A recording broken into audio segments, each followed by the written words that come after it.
Welcome students. Now today we will start chapter number 3 in grammar of class 7th. Chapter name is pronouns. A pronoun is a word used in place of a noun. Pronoun क्या है? ऐसे word है जो किसकी place पे use किए जाते हैं? नाउन की प्लेस पे. Example she, he, are, mine, it, your, them, they etcetera. क्या है example? She, he, are, mine, it, your, them, they etcetera. ये सारे किसके एग्जाम्पल हैं? प्रोनाउन के. ये सब किसके अंदर आते हैं? प्रोनाउन में. Read the following sentence carefully. This is Anju. Anju is painting. Rama and Shikha have come to meet Anju and both are glad to see Anju's painting. Anju is glad to see Rama and Shikha. After reading the above sentence, you find that there is a lot of repetition of names.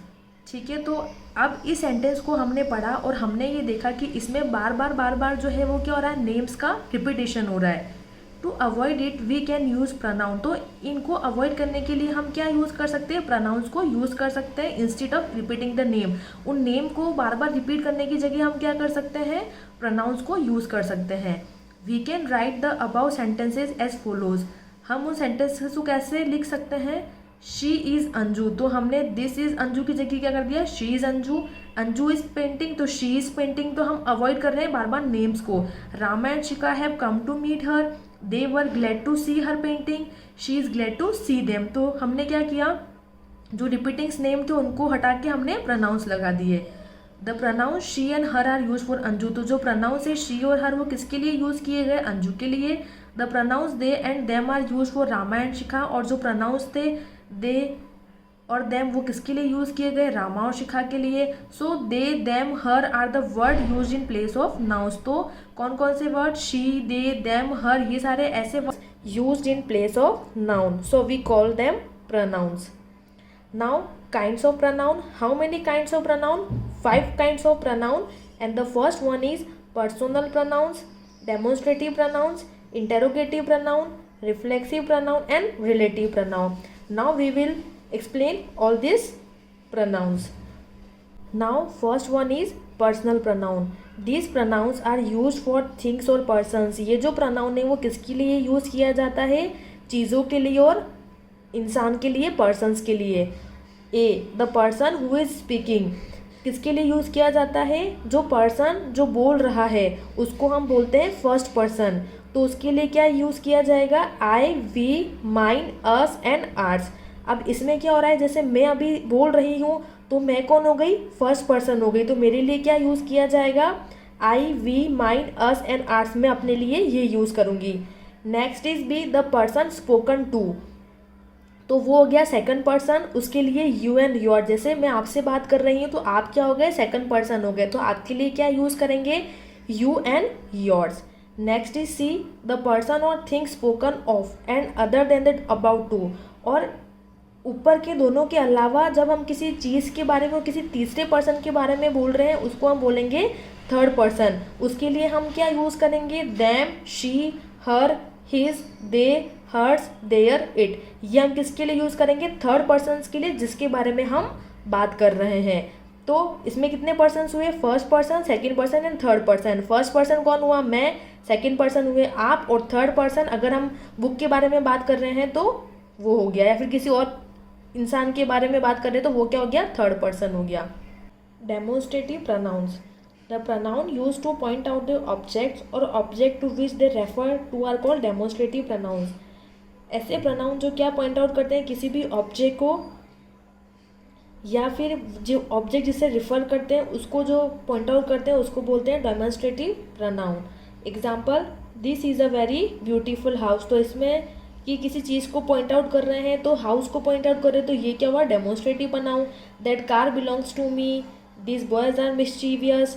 Those are beautiful flowers. तो किसी particular चीज़ को हम क्या कर रहे हैं? इसमें point out कर रहे हैं, किसी ऑब्जेक्ट को पॉइंट आउट कर रहे हैं जिसको वो रेफर करते हैं उसको बोलते हैं demonstrative pronoun. Now third one is interrogative pronounce.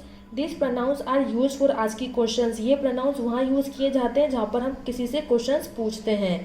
First, whom are you talking to? Why did you not come, who is there at the door, what is the colour of your dress. तो ये सारे हैं जिसमें हम questions पूछते हैं, उसको हम बोलते हैं interrogative pronoun. Next one is fourth, reflexive pronouns. They are compound personal pronoun use to reflect the subject of an action. ये क्या है, कंपाउंड पर्सनल प्रोनाउन है जो क्या रिफ्लेक्ट करते हैं, किसी भी एक्शन का सब्जेक्ट रिफ्लेक्ट करते हैं टू मेक द प्रोनाउन मोर एम्फेथेटिक, ताकि उससे क्या हो, वो जो प्रोनाउन है वो ज़्यादा एम्फेथेटिक हो जाए। जैसे they hunt themselves, he played himself, she dressed herself, we did the work ourselves. Now fifth one is relative pronoun. The pronoun whom, who, whose, which, that, etc. are called relative pronouns. इनको हम क्या बोलते हैं, conjunctions भी बोलते हैं. A noun to which a relative pronoun referred to or relate is known as its antecedents. ऐसे noun जो किससे रिफर होते हैं, रिलेटिव प्रोनाउन से, और रिलेट्स होते हैं उनसे, उनको हम बोलते हैं antecedents. In the sentence about the girl and the student are the antecedent of who and whom respectively. तो जो ऊपर वाला सेंटेंस है उसमें गर्ल और स्टूडेंट क्या है, एंटीसीडेंट है, क्योंकि उनके लिए हम who and whom respectively use कर रहे हैं. He is the man who got a prize, that is the book which I am looking for, this is the train which goes to Agra, this is the building that my father has built. तो ये सारे क्या है, relative pronouns है. Now use of relative pronouns. First rule 1, we use who for persons only. इसमें सबसे पहला rule ये है कि जो वर्ड यूज़ करते हैं हु, वो किसके लिए यूज़ करते हैं, पर्सन्स के लिए ही यूज़ करते हैं. जैसे call the girl who has come last, this are the kids who always respect elders, the girl who stood first has been rewarded. तो इसमें क्या है, हु जो है वो खाली पर्सन्स के लिए ही यूज़ किया जाता है. Second is rule 2, we use which for animals and non living things. Which जो है वो किसके लिए यूज़ करते हैं, लिविंग थिंग्स और एनिमल्स के लिए, सॉरी नॉन लिविंग थिंग्स और एनिमल्स के लिए. जैसे the cat which I bought today is very cute, this are the dogs which bark at strangers, this is the house which belongs to my father. तो इसमें क्या है, non living thing चीज़ों के लिए और एनिमल के लिए हमने विच यूज़ किया है. Next is rule 3, we use that for persons animal and things. और दैट किसके लिए यूज़ करते हैं, पर्सनस के लिए, एनिमल्स के लिए, थिंग्स के लिए. जैसे take any book that you like, the person that you are talking about is my sister, this is the table that the carpenter made. तो that किसके लिए यूज़ कर रहे हैं, इसमें बुक जो है वो थिंग है, उसके बाद सिस्टर जो है वो पर्सन है, और कारपेंटर जो है वो भी थिंग है. तो इसी जो अंदर क्या यूज़ कर रहे हैं, हम दैट यूज़ कर रहे हैं. Rule number 4, whom is used as the objective case of relative pronoun, it is used for persons only. whom भी क्या है, पर्सन के लिए यूज़ किया जाता है. जैसे I know all whom you know, do you know Sunita whom I had given my pencil, with whom are you going. Next rule 5, whose is used for the possessive case of the relative pronoun for both person and things. दोनों के लिए use किया जाता है. First, I like the dress whose color is deep red. He is talking about Ajay whose name is missing in the list. He is my friend Gorika whose father is a doctor.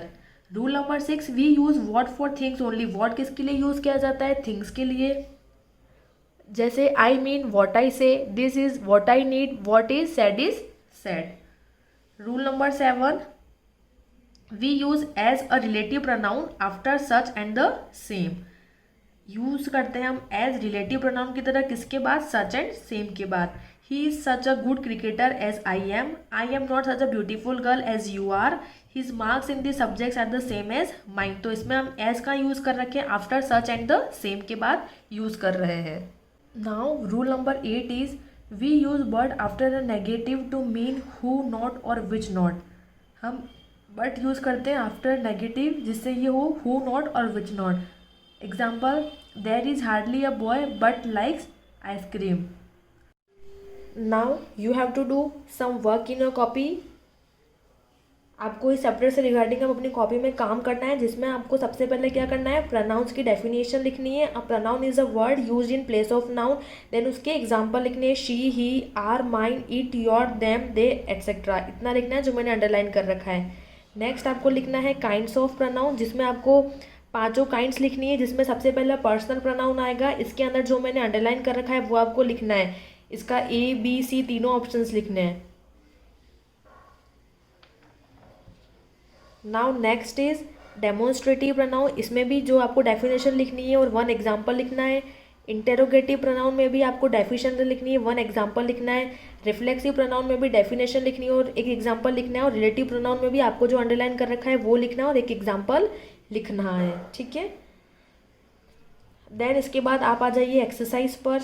Exercise में आपको क्या करना है, exercise 1 जो मैंने कर रखी है ये आपको कॉपी में करनी है। एक्सरसाइज नंबर B वो आपको बुक में ही रहने देनी है और एक्सरसाइज C वो आपको बुक में ही करनी है, लेकिन एक्सरसाइज C जो है वो आपको खुद से करनी है।